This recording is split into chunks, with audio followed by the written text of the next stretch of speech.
ಹಿಜಾಬ್ ಕುರಿತು ನ್ಯಾಯಾಲಯವು ನೀಡಿದ ಮಧ್ಯಂತರ ತೀರ್ಪನ್ನು ಸರಿಯಾಗಿ ಅರ್ಥೈಸದೆ ರಾಜ್ಯ ಸರ್ಕಾರವು ನೀಡಿರುವ ಆದೇಶದಿಂದ ಮುಸ್ಲಿಂ ವಿದ್ಯಾರ್ಥಿನಿಯರು ಶಿಕ್ಷಣದಿಂದ ವಂಚಿತರಾಗುತ್ತಿದ್ದಾರೆ.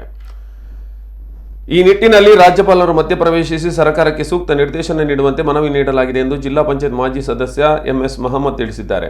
ಅವರು ಸೋಮವಾರ ಬಿಸಿ ರೋಡ್ನ ಪ್ರೆಸ್ ಕ್ಲಬ್ನಲ್ಲಿ ಪತ್ರಿಕಾಗೋಷ್ಠಿಯನ್ನು ಉದ್ದೇಶಿಸಿ ಮಾತನಾಡಿ, ನ್ಯಾಯಾಲಯದ ಮಧ್ಯಂತರ ಆದೇಶವು ಸಮವಸ್ತ್ರ ಇರುವ ಶಾಲಾ ಕಾಲೇಜುಗಳಿಗೆ ಅನ್ವಯವಾಗುತ್ತಿದ್ದು, ಆದರೆ ಸರ್ಕಾರ, ಖಾಸಗಿ ಕಾಲೇಜುಗಳು, ಸಮವಸ್ತ್ರ ನಿಯಮ ಇಲ್ಲದೇ ಇರುವ ಶಿಕ್ಷಣ ಸಂಸ್ಥೆಗಳು ಮತ್ತು ಮುಸ್ಲಿಂ ವಸತಿ ಶಾಲೆಗಳಲ್ಲೂ ಹಿಜಾಬ್ ನಿಷೇಧಿಸಲು ಆದೇಶ ನೀಡಿರುತ್ತದೆ. ಇದರಿಂದ ಸಮಾಜದಲ್ಲಿ ಅಭದ್ರತೆಯ ವಾತಾವರಣ ಜೊತೆಗೆ ನಮ್ಮ ಧಾರ್ಮಿಕ ಸ್ವಾತಂತ್ರ್ಯಕ್ಕೂ ಧಕ್ಕೆಯಾಗುತ್ತಿದೆ. ಇಂತಹ ವಿವಾದದಿಂದ ಹಲವು ವಿದ್ಯಾರ್ಥಿಗಳು ಶಿಕ್ಷಣದಿಂದ ವಂಚಿತರಾಗುತ್ತಿದ್ದಾರೆ. ಹೀಗಾಗಿ ರಾಜ್ಯಪಾಲರು ಮಧ್ಯಪ್ರವೇಶಿಸಿ ಸೂಕ್ತ ನಿರ್ದೇಶನ ನೀಡಿ ಸಮಸ್ಯೆ ಬಗೆಹರಿಸಲು ಸುನ್ನಿ ಮ್ಯಾನೇಜ್ಮೆಂಟ್ ಅಸೋಸಿಯೇಷನ್ ಬಂಟ್ವಾಳ ವಲಯ ಸಮಿತಿಯಿಂದ ತಹಶೀಲ್ದಾರ್ ಮೂಲಕ ರಾಜ್ಯಪಾಲರಿಗೆ ಮನವಿ ನೀಡಿದ್ದೇವೆ ಎಂದರು.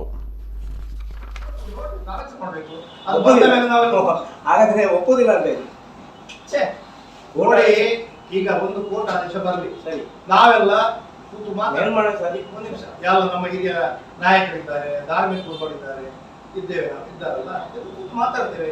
ಒಂದು ವೇಳೆ ಕೋರ್ಟ್ ನಮಗೆ ವ್ಯತಿರಿಕ್ತವಾಗಿ ಬಂದ್ರೆ ಇದು ಹಾಕಬಾರ್ದು, ಇಲ್ಲಿಯೂ ಕೂಡ ಸಾರ್ವಜನಿಕ ಹಾಕಲೇಬಾರ್ದು ಅಂತ ಹೇಳಿದ್ರೆ, ಸಾರ್ವಜನಿಕ ಅಲ್ಲ, ಸ್ಕೂಲ್ಗಳಲ್ಲಿ ಹಾಕಬಾರ್ದು ಅಂತ ಹೇಳಿದ್ರೆ ನಾವು ಮಾತಾಡ್ತೇವೆ, ಏನು ಮಾಡೋದು ಅಂತ ಹೇಳಿ ಮಾತಾಡಿದ್ರೆ ಆಲೋಚನೆ ಮಾಡ್ತೇವೆ.